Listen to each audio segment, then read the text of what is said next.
C'est vrai ça. Pourquoi les ouragans ne s'appelleraient-ils pas Jean-Bernard, Brutus ou Stéphanie de Monaco?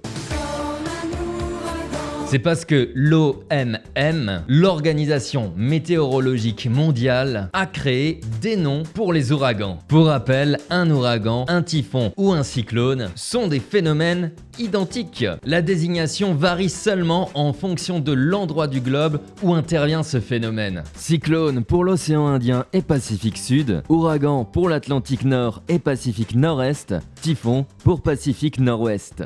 Avant 1953, on donnait vraiment des noms affreux, moches, à nos amis les ouragans. Enfin, amis. On prenait l'année de l'ouragan et on lui rajoutait la lettre A pour le premier, B pour le deuxième, et ainsi de suite. Ce n'était pas vraiment pratique. Et ça faisait penser à d'énormes tailles de soutien à gorge.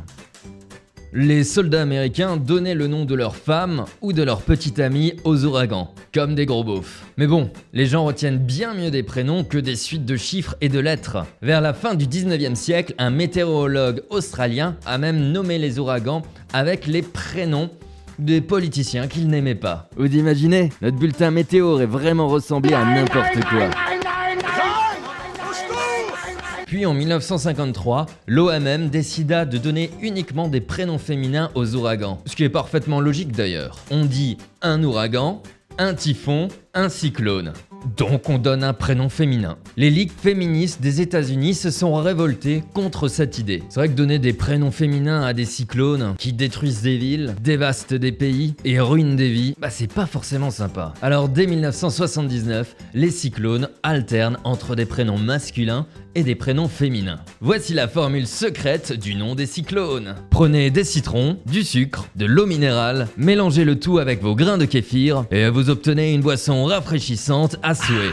C'était juste pour voir si vous suiviez. L'OMM définit un principe de cycle de 6 ans. Chaque cycle contient une liste de prénoms. Les années paires commencent par un prénom masculin, les années impaires par un prénom féminin. Chaque liste contient 21 prénoms de A à W. Alors il s'en tire mais complètement des prénoms qui commencent par la lettre Q et par la lettre U. Parce que tout simplement, il y en a peu. Faisons un test. Quentin, Ulysse, Ursula, bref. On pourra de toute façon utiliser les lettres grecques en complément en commençant par alpha, au cas où que ce soit vraiment une année pourrie et qu'il y ait énormément de cyclones. Ainsi, le premier cyclone de l'année 1 de ce cycle de 6 ans sera baptisé par le prénom commençant par la lettre A de la toute première liste, puis le deuxième par la lettre B. L'année suivante, le premier sera nommé avec le prénom commençant par la lettre A de la deuxième liste. Une fois le cycle de 6 ans terminé, on prend les mêmes et on recommence. Ainsi, un cyclone en 2000 et un autre en 2006